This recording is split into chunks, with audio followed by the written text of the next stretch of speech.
The Adventure of the Engineer's Thumb. Of all the problems which have been submitted to my friend, Mr. Sherlock Holmes, for solution during the years of our intimacy, there were only two which I was the means of introducing to his notice, that of Mr. Hatherley's thumb, and that of Colonel Warburton's madness. Of these the latter may have afforded a finer field for an acute and original observer, but the other was so strange in its inception and so dramatic in its details that it may be the more worthy of being placed upon record, even if it gave my friend fewer openings for those deductive methods of reasoning by which he achieved such remarkable results. The story has, I believe, been told more than once in the newspapers, but, like all such narratives, its effect is much less striking when set forth en bloc in a single half-column of print than when the facts slowly evolve before your own eyes, and the mystery clears gradually away as each new discovery furnishes a step which leads on to the complete truth. At the time the circumstances made a deep impression upon me, and the lapse of 2 years has hardly served to weaken the effect. It was in the summer of '89, not long after my marriage, that the events occurred which I am now about to summarize. I had returned to civil practice and had finally abandoned Holmes in his Baker Street rooms, although I continually visited him and occasionally even persuaded him to forego his bohemian habits so far as to come and visit us. My practice had steadily increased, and as I happened to live at no very great distance from Paddington Station, I got a few patients from among the officials. One of these, whom I had cured of a painful and lingering disease, was never weary of advertising my virtues and of endeavoring to send me on every sufferer over whom he might have any influence. One morning, at a little before 7 o'clock, I was awakened by the maid tapping at the door to announce that 2 men had come from Paddington and were waiting in the consulting room.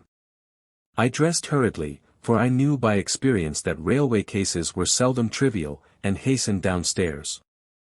As I descended, my old ally, the guard, came out of the room and closed the door tightly behind him. "I've got him here," he whispered, jerking his thumb over his shoulder. "He's all right." "What is it, then?"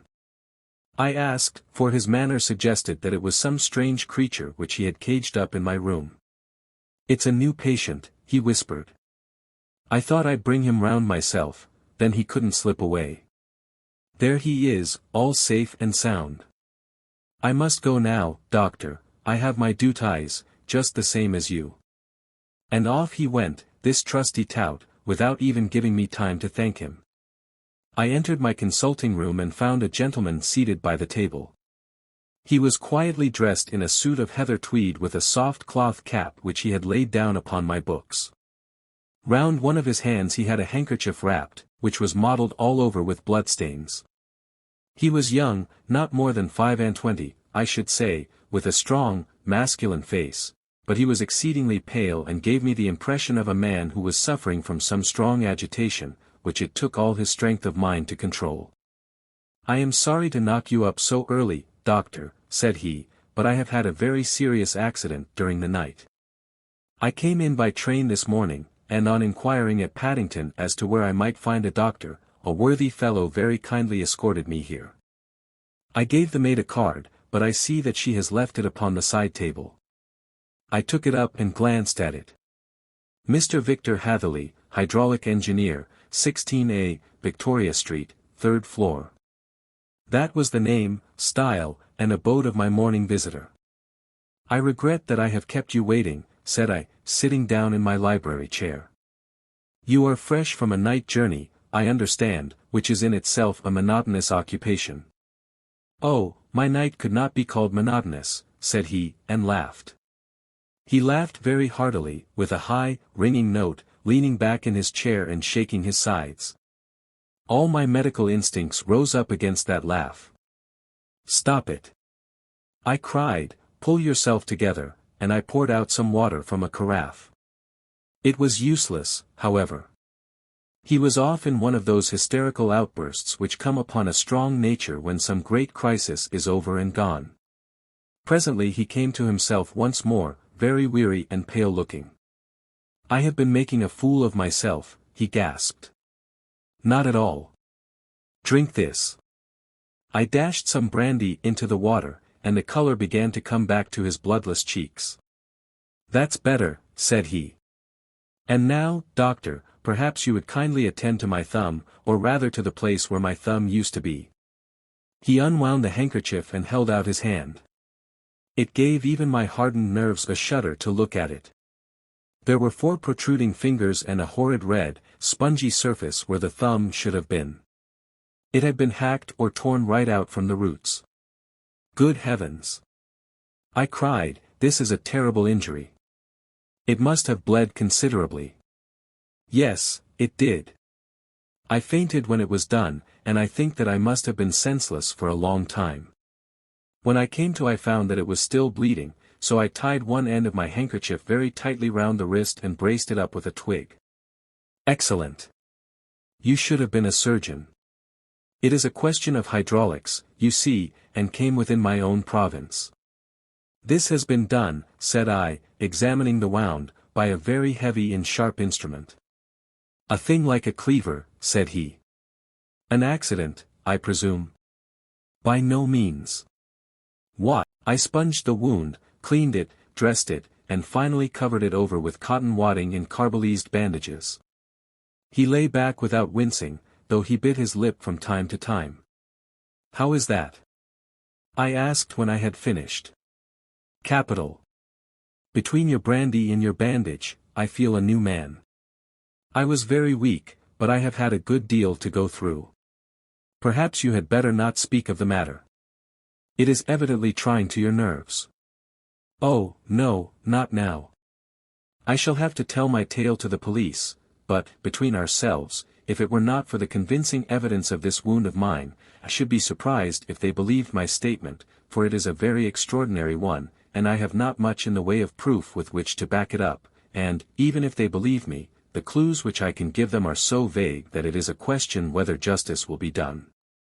"Ha!" cried I, "if it is anything in the nature of a problem which you desire to see solved, I should strongly recommend you to come to my friend, Mr. Sherlock Holmes, before you go to the official police." "Oh, I have heard of that fellow," answered my visitor, "and I should be very glad if he would take the matter up, though of course I must use the official police as well. Would you give me an introduction to him?" "I'll do better. I'll take you round to him myself. I should be immensely obliged to you. We'll call a cab and go together. We shall just be in time to have a little breakfast with him. Do you feel equal to it?"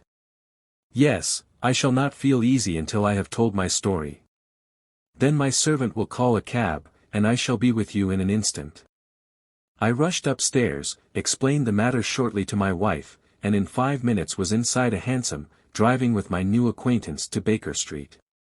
Sherlock Holmes was, as I expected, lounging about his sitting room in his dressing gown, reading the agony column of the Times and smoking his before-breakfast pipe, which was composed of all the plugs and dawdles left from his smokes of the day before, all carefully dried and collected on the corner of the mantelpiece. He received us in his quietly genial fashion, ordered fresh rashers and eggs, and joined us in a hearty meal. When it was concluded he settled our new acquaintance upon the sofa, placed a pillow beneath his head, and laid a glass of brandy and water within his reach. "It is easy to see that your experience has been no common one, Mr. Hatherley," said he. "Pray, lie down there and make yourself absolutely at home. Tell us what you can, but stop when you are tired and keep up your strength with a little stimulant." "Thank you," said my patient, "but I have felt another man since the doctor bandaged me, and I think that your breakfast has completed the cure. I shall take up as little of your valuable time as possible, so I shall start at once upon my peculiar experiences." Holmes sat in his big armchair with the weary, heavy-lidded expression which veiled his keen and eager nature, while I sat opposite to him, and we listened in silence to the strange story which our visitor detailed to us. "You must know," said he, "that I am an orphan and a bachelor, residing alone in lodgings in London. By profession I am a hydraulic engineer, and I have had considerable experience of my work during the 7 years that I was apprenticed to Venner and Matheson, the well-known firm, of Greenwich. 2 years ago, having served my time, and having also come into a fair sum of money through my poor father's death, I determined to start in business for myself and took professional chambers in Victoria Street. I suppose that everyone finds his first independent start in business a dreary experience. To me it has been exceptionally so. During 2 years I have had 3 consultations and 1 small job, and that is absolutely all that my profession has brought me. My gross takings amount to £27.10. Every day, from 9 in the morning until 4 in the afternoon, I waited in my little den, until at last my heart began to sink, and I came to believe that I should never have any practice at all. Yesterday, however, just as I was thinking of leaving the office, my clerk entered to say there was a gentleman waiting who wished to see me upon business. He brought up a card, too, with the name of Colonel Lysander Stark engraved upon it. Close at his heels came the colonel himself, a man rather over the middle size, but of an exceeding thinness. I do not think that I have ever seen so thin a man. His whole face sharpened away into nose and chin, and the skin of his cheeks was drawn quite tense over his outstanding bones. Yet this emaciation seemed to be his natural habit, and due to no disease, for his eye was bright, his step brisk, and his bearing assured. He was plainly but neatly dressed, and his age, should judge, would be nearer 40 than 30. "Mr. Hatherley," said he, with something of a German accent. "You have been recommended to me, Mr. Hatherley, as being a man who is not only proficient in his profession but is also discreet and capable of preserving a secret." I bowed, feeling as flattered as any young man would at such an address. "May I ask who it was who gave me so good a character?" "Well, perhaps it is better that I should not tell you that just at this moment. I have it from the same source that you are both an orphan and a bachelor and are residing alone in London." "That is quite correct," I answered, "but you will excuse me if I say that I cannot see how all this bears upon my professional qualifications." "I understand that it was on a professional matter that you wished to speak to me." "Undoubtedly so. But you will find that all I say is really to the point. I have a professional commission for you, but absolute secrecy is quite essential, absolute secrecy, you understand, and of course we may expect that more from a man who is alone than from one who lives in the bosom of his family."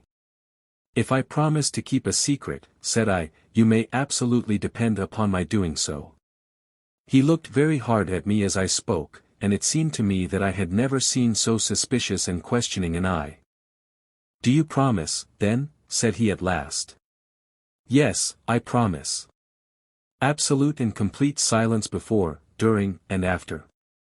No reference to the matter at all, either in word or writing. "I have already given you my word." "Very good." He suddenly sprang up, and darting like lightning across the room he flung open the door. The passage outside was empty. "That's all right," said he, coming back. "I know that clerks are sometimes curious as to their master's affairs. Now we can talk in safety." He drew up his chair very close to mine and began to stare at me again with the same questioning and thoughtful look. A feeling of repulsion, and of something akin to fear had begun to rise within me at the strange antics of this fleshless man.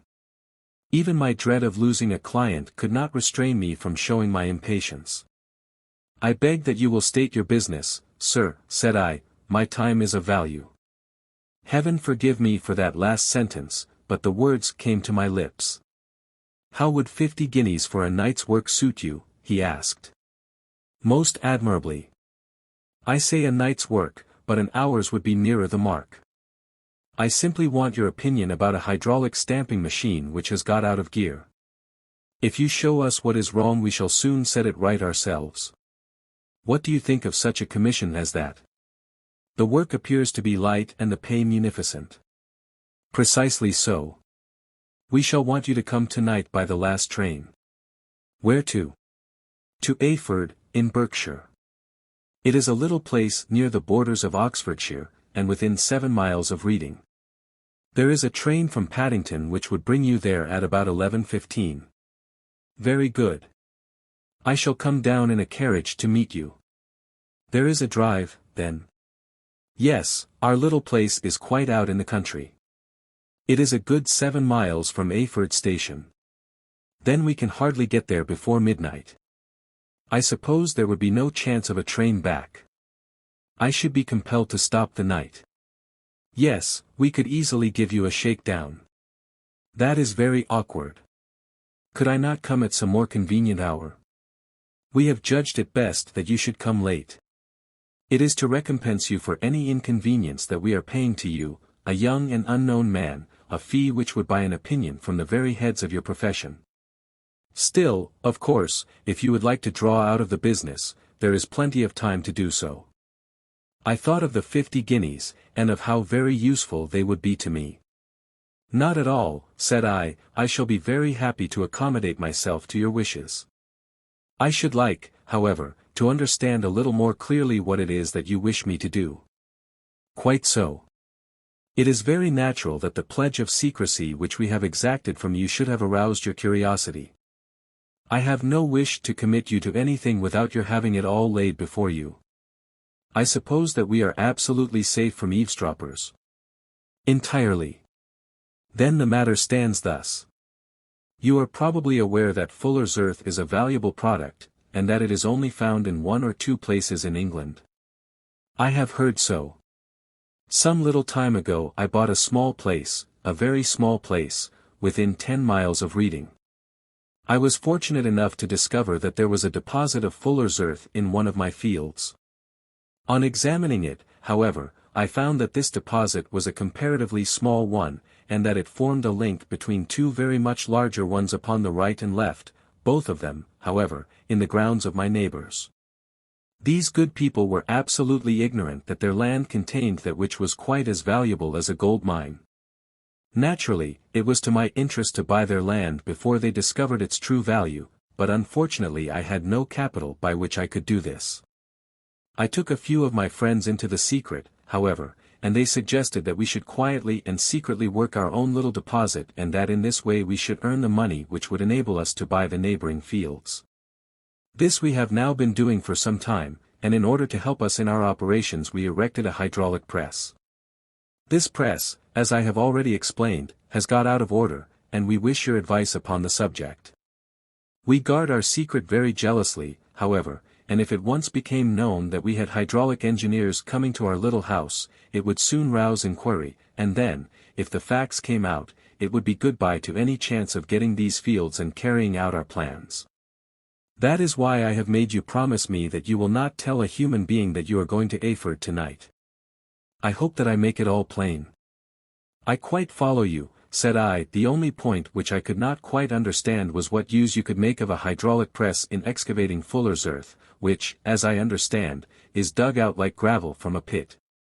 Ah, said he carelessly, we have our own process. We compress the earth into bricks so as to remove them without revealing what they are. But that is a mere detail. I have taken you fully into my confidence now, Mr. Hatherley, and I have shown you how I trust you. He rose as he spoke. I shall expect you, then, at Ayford at 11:15. I shall certainly be there. And not a word to a soul.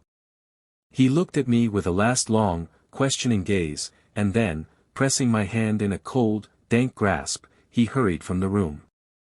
Well, when I came to think it all over in cool blood I was very much astonished, as you may both think, at this sudden commission which had been entrusted to me. On the one hand, of course, I was glad, for the fee was at least tenfold what I should have asked had I set a price upon my own services, and it was possible that this order might lead to other ones. On the other hand, the face and manner of my patron had made an unpleasant impression upon me, and I could not think that his explanation of the fuller's earth was sufficient to explain the necessity for my coming at midnight, and his extreme anxiety lest I should tell anyone of my errand. However, I threw all fears to the winds, ate a hearty supper, drove to Paddington, and started off, having obeyed to the letter the injunction as to holding my tongue. At Reading I had to change not only my carriage but my station. However, I was in time for the last train to Ayford, and I reached the little dim-lit station after 11 o'clock. I was the only passenger who got out there, and there was no one upon the platform save a single sleepy porter with a lantern. As I passed out through the wicket gate, however, I found my acquaintance of the morning waiting in the shadow upon the other side. Without a word he grasped my arm and hurried me into a carriage, the door of which was standing open. He drew up the windows on either side, tapped on the woodwork, and away we went as fast as the horse could go. One horse, interjected Holmes. Yes, only one. Did you observe the color? Yes, I saw it by the sidelights when I was stepping into the carriage. It was a chestnut. Tired looking or fresh? Oh, fresh and glossy. Thank you. I am sorry to have interrupted you. Pray continue your most interesting statement. Away we went then, and we drove for at least an hour. Colonel Lysander Stark had said that it was only 7 miles, but I should think, from the rate that we seemed to go, and from the time that we took, that it must have been nearer 12. He sat at my side in silence all the time, and I was aware, more than once when I glanced in his direction, that he was looking at me with great intensity. The country roads seemed to be not very good in that part of the world, for we lurched and jolted terribly.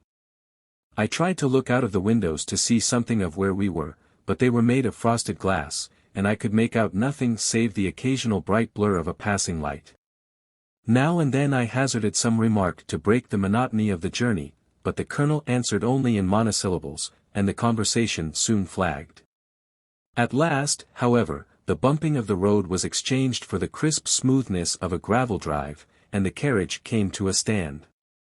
Colonel Lysander Stark sprang out, and, as I followed after him, pulled me swiftly into a porch which gaped in front of us. We stepped, as it were, right out of the carriage and into the hall, so that I failed to catch the most fleeting glance of the front of the house. The instant that I had crossed the threshold the door slammed heavily behind us, and I heard faintly the rattle of the wheels as the carriage drove away. It was pitch dark inside the house, and the colonel fumbled about looking for matches and muttering under his breath. Suddenly a door opened at the other end of the passage, and a long, golden bar of light shot out in our direction. It grew broader, and a woman appeared with a lamp in her hand, which she held above her head, pushing her face forward and peering at us. I could see that she was pretty, and from the gloss with which the light shone upon her dark dress I knew that it was a rich material. She spoke a few words in a foreign tongue in a tone as though asking a question, and when my companion answered in a gruff monosyllable she gave such a start that the lamp nearly fell from her hand. Colonel Stark went up to her, whispered something in her ear, and then, pushing her back into the room from whence she had come, he walked towards me again with the lamp in his hand. "Perhaps you will have the kindness to wait in this room for a few minutes," said he, throwing open another door. It was a quiet, little, plainly furnished room, with a round table in the center, on which several German books were scattered. Colonel Stark laid down the lamp on the top of a harmonium beside the door. "I shall not keep you waiting an instant," said he, and vanished into the darkness. I glanced at the books upon the table, and in spite of my ignorance of German I could see that 2 of them were treatises on science, the others being volumes of poetry. Then I walked across to the window, hoping that I might catch some glimpse of the countryside, but an oak shutter, heavily barred, was folded across it. It was a wonderfully silent house. There was an old clock ticking loudly somewhere in the passage, but otherwise everything was deadly still. A vague feeling of uneasiness began to steal over me. Who were these German people, and what were they doing living in this strange, out-of-the-way place? And where was the place?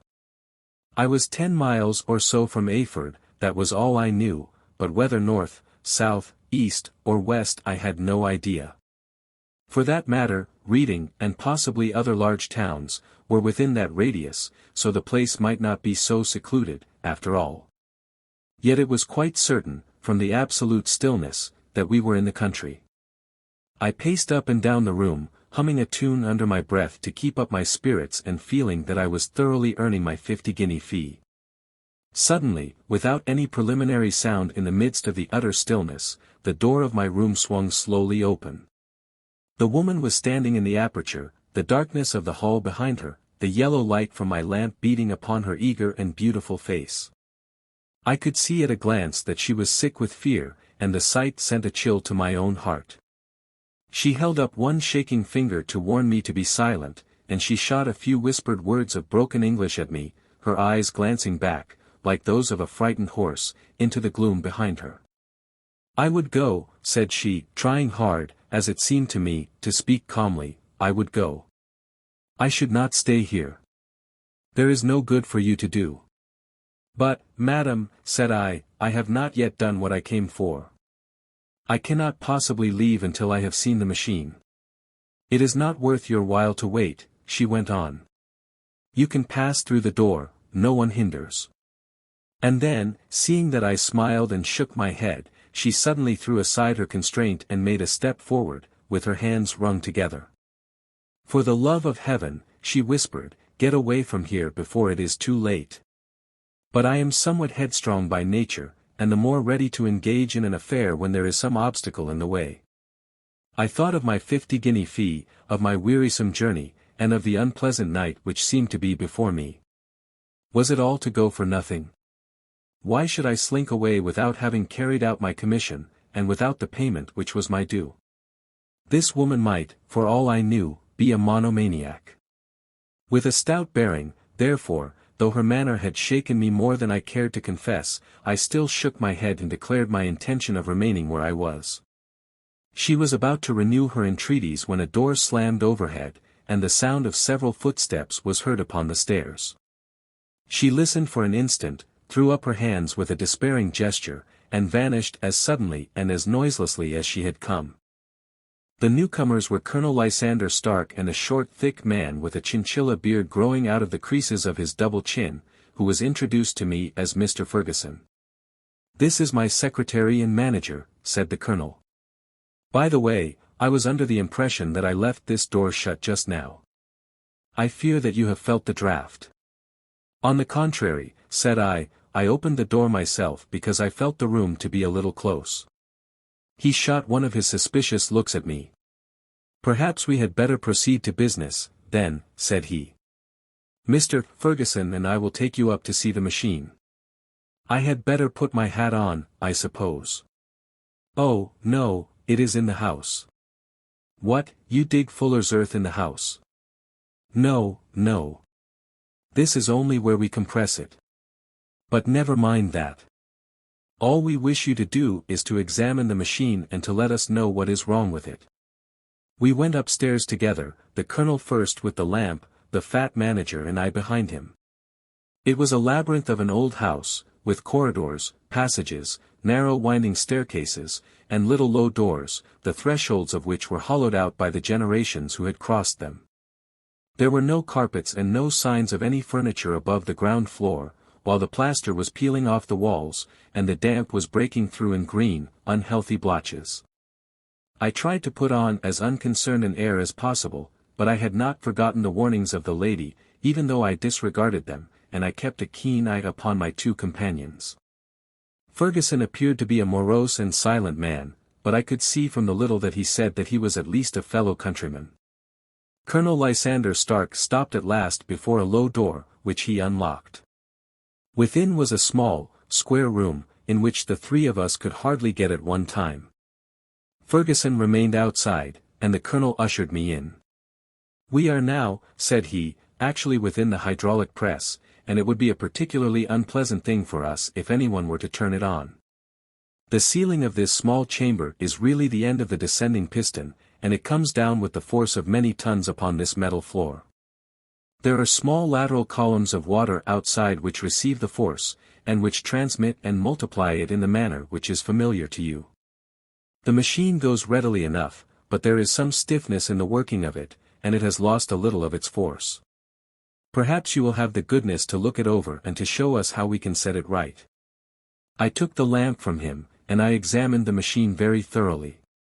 It was indeed a gigantic one, and capable of exercising enormous pressure.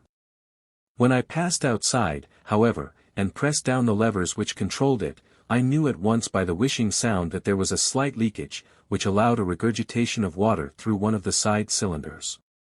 An examination showed that one of the india rubber bands which was round the head of a driving rod had shrunk so as not quite to fill the socket along which it worked. This was clearly the cause of the loss of power, and I pointed it out to my companions, who followed my remarks very carefully and asked several practical questions as to how they should proceed to set it right. When I had made it clear to them, I returned to the main chamber of the machine and took a good look at it to satisfy my own curiosity. It was obvious at a glance that the story of the fuller's earth was the merest fabrication, for it would be absurd to suppose that so powerful an engine could be designed for so inadequate a purpose. The walls were of wood, but the floor consisted of a large iron trough, and when I came to examine it I could see a crust of metallic deposit all over it. I had stooped and was scraping at this to see exactly what it was when I heard a muttered exclamation in German and saw the cadaverous face of the colonel looking down at me. "What are you doing there?" he asked. I felt angry at having been tricked by so elaborate a story as that which he had told me. "I was admiring your fuller's earth," said I. "I think that I should be better able to advise you as to your machine if I knew what the exact purpose was for which it was used." The instant that I uttered the words I regretted the rashness of my speech. His face set hard, and a baleful light sprang up in his grey eyes. "Very well," said he, "you shall know all about the machine." He took a step backward, slammed the little door, and turned the key in the lock. I rushed towards it and pulled at the handle, but it was quite secure, and did not give in the least to my kicks and shoves. "Hullo!" I yelled. "Hullo! Colonel! Let me out!" And then suddenly in the silence I heard a sound which sent my heart into my mouth. It was the clank of the levers and the swish of the leaking cylinder. He had set the engine at work. The lamp still stood upon the floor where I had placed it when examining the trough. By its light I saw that the black ceiling was coming down upon me, slowly, jerkily, but, as none knew better than myself, with a force which must within a minute grind me to a shapeless pulp. I threw myself, screaming, against the door, and dragged with my nails at the lock. I implored the colonel to let me out, but the remorseless clanking of the levers drowned my cries.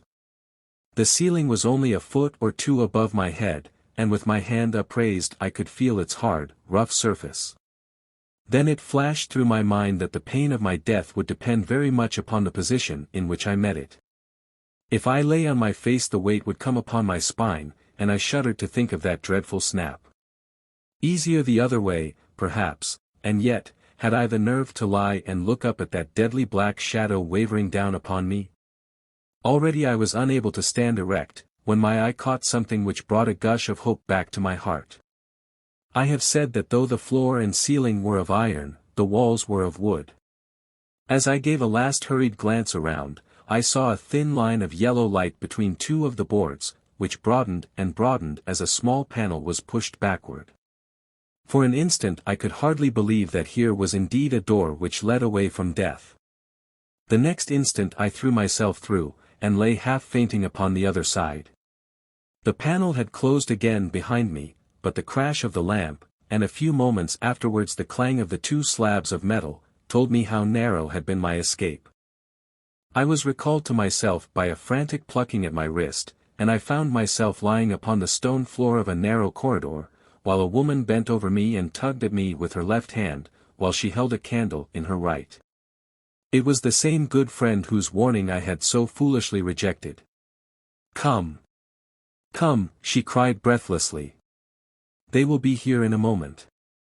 They will see that you are not there. Oh, do not waste the so precious time, but come." This time, at least, I did not scorn her advice. I staggered to my feet and ran with her along the corridor and down a winding stair.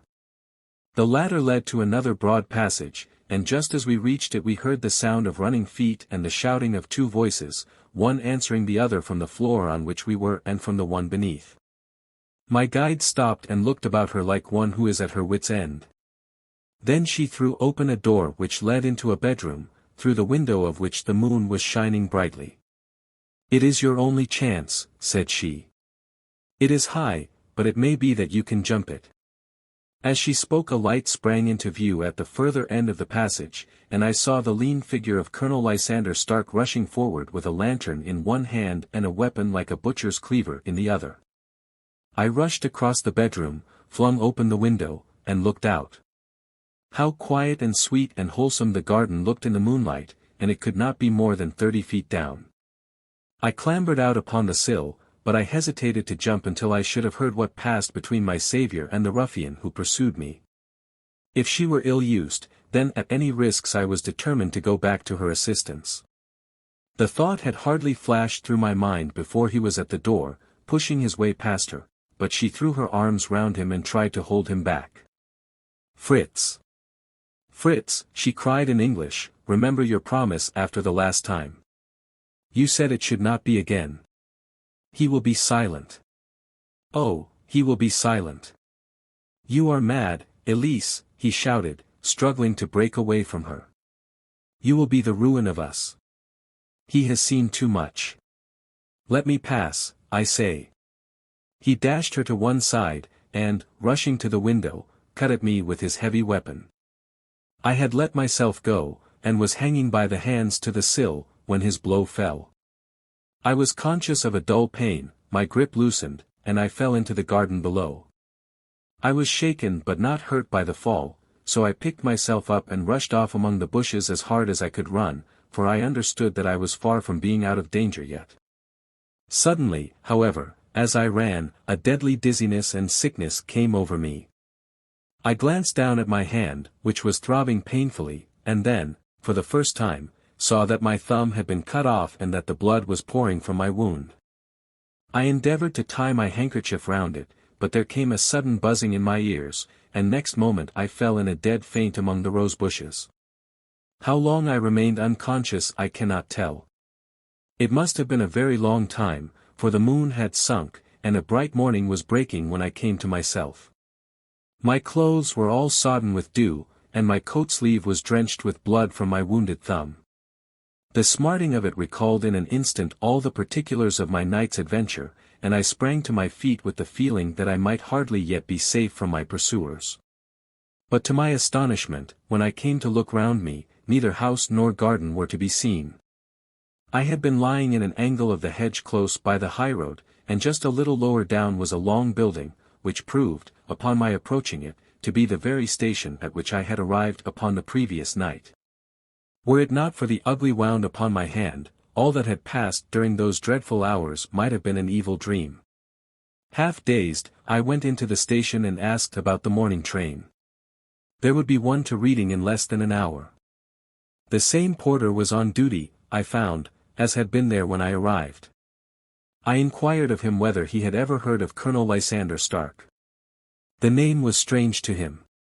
Had he observed a carriage the night before waiting for me? No, he had not. Was there a police station anywhere near? There was one about 3 miles off. It was too far for me to go, weak and ill as I was. I determined to wait until I got back to town before telling my story to the police. It was a little past 6 when I arrived, so I went first to have my wound dressed, and then the doctor was kind enough to bring me along here. I put the case into your hands and shall do exactly what you advise. We both sat in silence for some little time after listening to this extraordinary narrative. Then Sherlock Holmes pulled down from the shelf one of the ponderous commonplace books in which he placed his cuttings. "Here is an advertisement which will interest you," said he. "It appeared in all the papers about a year ago. Listen to this: lost, on the 9th inst, Mr. Jeremiah Hayling, aged 26, a hydraulic engineer. Left his lodgings at 10 o'clock at night, and has not been heard of since. Was dressed in, etc., etc.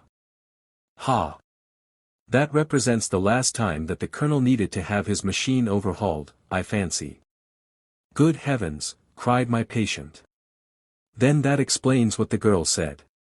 "Undoubtedly. It is quite clear that the colonel was a cool and desperate man, who was absolutely determined that nothing should stand in the way of his little game, like those out-and-out pirates who will leave no survivor from a captured ship. Well, every moment now is precious, so if you feel equal to it we shall go down to Scotland Yard at once as a preliminary to starting for Ayford." Some 3 hours or so afterwards we were all in the train together, bound from Reading to the little Berkshire village. There were Sherlock Holmes, the hydraulic engineer, Inspector Bradstreet, of Scotland Yard, a plainclothes man, and myself. Bradstreet had spread an ordnance map of the county out upon the seat and was busy with his compasses drawing a circle with Ayford for its center. "There you are," said he. "That circle is drawn at a radius of 10 miles from the village. The place we want must be somewhere near that line. You said 10 miles, I think, sir." It was an hour's good drive. And you think that they brought you back all that way when you were unconscious? They must have done so. I have a confused memory, too, of having been lifted and conveyed somewhere. What I cannot understand, said I, is why they should have spared you when they found you lying fainting in the garden. Perhaps the villain was softened by the woman's entreaties. I hardly think that likely.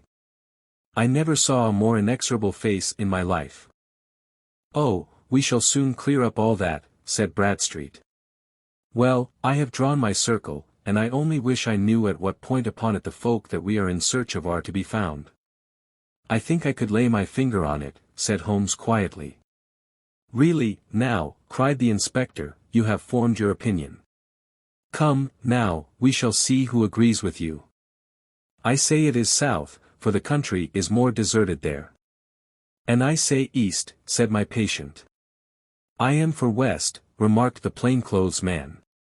There are several quiet little villages up there. And I am for north, said I, because there are no hills there, and our friend says that he did not notice the carriage go up any. Come, cried the inspector, laughing, it's a very pretty diversity of opinion. We have boxed the compass among us. Who do you give your casting vote to? You are all wrong. But we can't all be. Oh, yes, you can. This is my point. He placed his finger in the center of the circle. This is where we shall find them. But the 12-mile drive, gasped Hatherley. 6 out and 6 back. Nothing simpler. You say yourself that the horse was fresh and glossy when you got in. How could it be that if it had gone 12 miles over heavy roads? Indeed, it is a likely ruse enough, observed Bradstreet thoughtfully. Of course there can be no doubt as to the nature of this gang. None at all, said Holmes. They are coiners on a large scale, and have used the machine to form the amalgam which has taken the place of silver. We have known for some time that a clever gang was at work, said the inspector. They have been turning out half-crowns by the thousand. We even traced them as far as Reading, but could get no farther, for they had covered their traces in a way that showed that they were very old hands. But now, thanks to this lucky chance, I think that we have got them right enough. But the inspector was mistaken, for those criminals were not destined to fall into the hands of justice. As we rolled into Ayford Station we saw a gigantic column of smoke which streamed up from behind a small clump of trees in the neighborhood and hung like an immense ostrich feather over the landscape. A house on fire? Asked Bradstreet as the train steamed off again on its way. Yes, sir, said the station master. When did it break out? I hear that it was during the night, sir, but it has got worse, and the whole place is in a blaze. Whose house is it? Dr. Becher's. Tell me, broke in the engineer, is Dr. Becher a German, very thin, with a long, sharp nose? The station master laughed heartily. No, sir, Dr. Becher is an Englishman, and there isn't a man in the parish who has a better lined waistcoat. But he has a gentleman staying with him, a patient, as I understand, who is a foreigner, and he looks as if a little good Berkshire beef would do him no harm. The station master had not finished his speech before we were all hastening in the direction of the fire. The road topped a low hill, and there was a great widespread whitewashed building in front of us, spouting fire at every chink and window, while in the garden in front 3 fire engines were vainly striving to keep the flames under. That's it, cried Hatherley, in intense excitement. There is the gravel drive, and there are the rose bushes where I lay. That second window is the one that I jumped from. Well, at least, said Holmes, you have had your revenge upon them. There can be no question that it was your oil lamp which, when it was crushed in the press, set fire to the wooden walls, though no doubt they were too excited in the chase after you to observe it at the time. Now keep your eyes open in this crowd for your friends of last night, though I very much fear that they are a good 100 miles off by now. And Holmes' fears came to be realized, for from that day to this no word has ever been heard either of the beautiful woman, the sinister German, or the morose Englishman. Early that morning a peasant had met a cart containing several people and some very bulky boxes driving rapidly in the direction of Reading, but there all traces of the fugitives disappeared, and even Holmes' ingenuity failed ever to discover the least clue as to their whereabouts. The firemen had been much perturbed at the strange arrangements which they had found within, and still more so by discovering a newly severed human thumb upon a windowsill of the second floor. About sunset, however, their efforts were at last successful, and they subdued the flames, but not before the roof had fallen in, and the whole place been reduced to such absolute ruin that, save some twisted cylinders and iron piping, not a trace remained of the machinery which had cost our unfortunate acquaintance so dearly. Large masses of nickel and of tin were discovered stored in an outhouse, but no coins were to be found, which may have explained the presence of those bulky boxes which have been already referred to. How our hydraulic engineer had been conveyed from the garden to the spot where he recovered his senses might have remained forever a mystery were it not for the soft mold, which told us a very plain tale. He had evidently been carried down by two persons, one of whom had remarkably small feet and the other unusually large ones. On the whole, it was most probable that the silent Englishman, being less bold or less murderous than his companion, had assisted the woman to bear the unconscious man out of the way of danger. "Well," said our engineer ruefully as we took our seats to return once more to London, "it has been a pretty business for me. I have lost my thumb and I have lost a 50-guinea fee, and what have I gained?" "Experience," said Holmes, laughing. "Indirectly it may be of value, you know, you have only to put it into words to gain the reputation of being excellent company for the remainder of your existence."